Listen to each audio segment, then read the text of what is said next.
ಯುವಕರ ಹೊಡೆದಾಟ, ಆಸ್ಪತ್ರೆಗೆ ಸೇರಿದ್ದ ಸೈಬಾಜ್ ಸಾವು, ಕೊಲೆ ಕೇಸ್ ದಾಖಲು.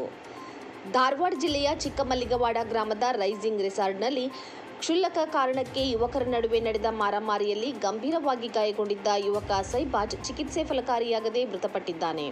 ಮಾರ್ಚ್ 22ರ ಸಾಯಂಕಾಲ 4:30ರ ಸುಮಾರಿಗೆ ಚಿಕ್ಕಮಲ್ಲಿಗವಾಡ ಗ್ರಾಮದಲ್ಲಿ ಕ್ಷುಲ್ಲಕ ವಿಚಾರಕ್ಕೆ ಯುವಕರ ನಡುವೆ ಗಲಾಟೆ ನಡೆದಿತ್ತು. ಈ ವೇಳೆ ಬೈಕ್ ಹಿಂಬದಿ ಕೂತಿದ್ದ ಸೈಬಾಜ್ ತಲೆಗೆ ಯುವಕನೊಬ್ಬ ಹಿಂಬದಿಯಿಂದ ಕಟ್ಟಿಗೆಯಿಂದ ಹೊಡೆದ ಪರಿಣಾಮ ಸೈಬಾಜ್ ತಲೆಯಲ್ಲಿ ರಕ್ತಸ್ರಾವವಾಗಿ ಕೋಮಾಗೆ ಹೋಗಿದ್ದ.